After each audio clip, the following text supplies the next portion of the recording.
Oogenium adalah peristiwa pembentukan sel telur ovum yang terjadi pada ovarium. Oogenium adalah sel induk yang mengalami pembelahan meiosis yang menghasilkan oosit primer yang bersifat diploid. Oosit primer melanjutkan pembelahan meiosis 1 yang menghasilkan oosit sekunder dan satu sel yang berukuran lebih kecil yang dinamakan badan polar, dan oosit sekunder akan melanjutkan pembelahan meiosis kedua yang menghasilkan ootit, sementara sel yang lebih kecil dinamakan badan polar kedua, dan di sini akan ada 3 badan polar. Nantinya dari sel induk oogenium akan dihasilkan satu ovum yang fungsional, sementara ketiga badan polar akan mengalami degenerasi. Dan selanjutnya itu spermatogonium. Spermatogonium itu pembentukan sperma. Sel induk yang dinamakan spermatogonium akan membelah secara mitosis dan menghasilkan spermatosit primer.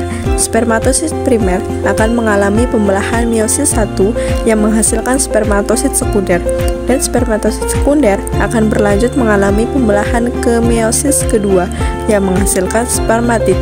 Spermatid akan melanjutkan pematangannya dan menghasilkan spermatozoa. Dan selanjutnya itu adalah ovum struktur. Ovum struktur pertama itu ada follicle cells. Follicle ini memainkan peran penting dalam proses folliculogenesis yang mengarah pada pematangan dan pelepasan sel telur yang mampu dibuahi.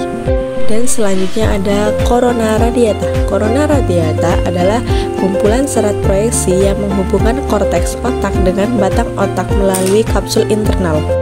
Dan ada nukleus. Nukleus adalah bagian sel terpenting yang berfungsi mengendalikan semua kegiatan sel.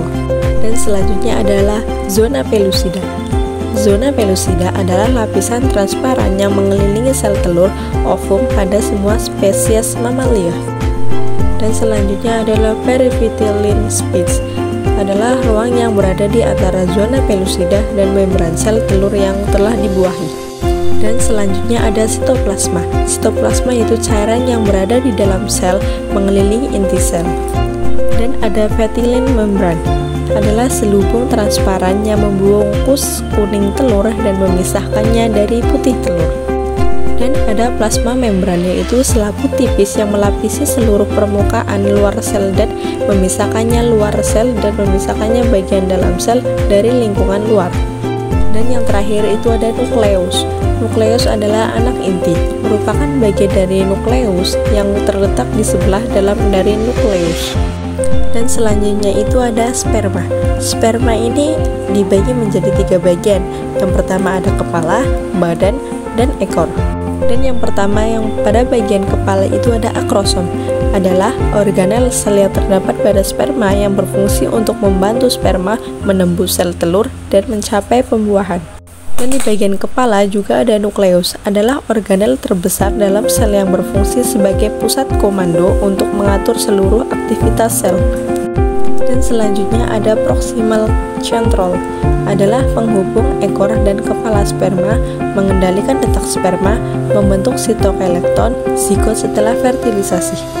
Dan di bagian badan itu ada mitokondria, adalah organel sel yang terikat membran mitokondria tunggal yang menghasilkan sebagian besar energi kimia yang dibutuhkan untuk menggerakkan reaksi biokimia sel.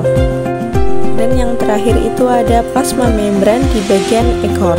Plasma membran itu adalah selaput tipis yang melapisi seluruh permukaan luar sel dan memisahkan bagian dalam sel dari lingkungan luar. Dan selanjutnya itu fertilisasi.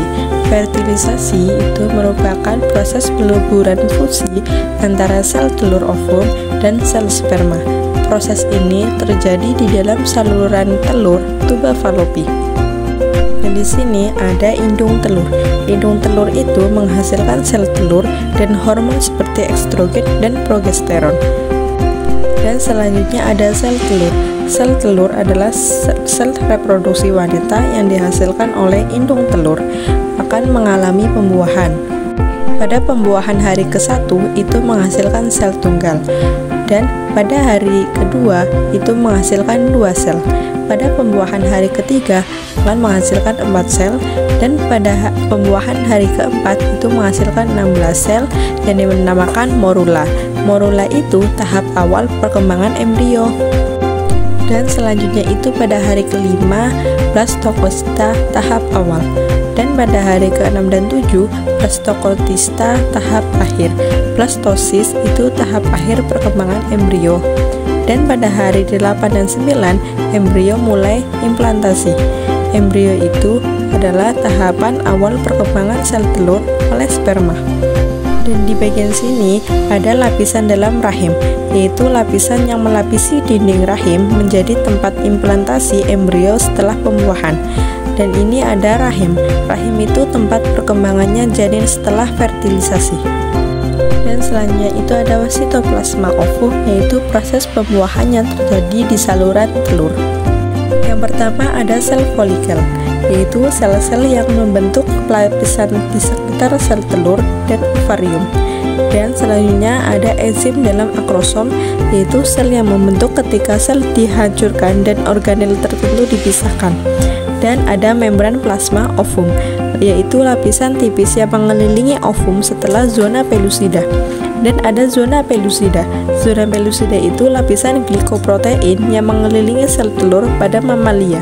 Dan ada badan basal sperma, yaitu struktur yang berada pada bagian awal ekor sperma. Dan selanjutnya ada nukleus sperma, itu inti sel sperma yang berada di dalam sel telur setelah proses fertilisasi. Dan yang terakhir itu ada granula kortikal, yaitu struktur kecil di dalam sitoplasma ovum berperan penting dalam proses pembuahan.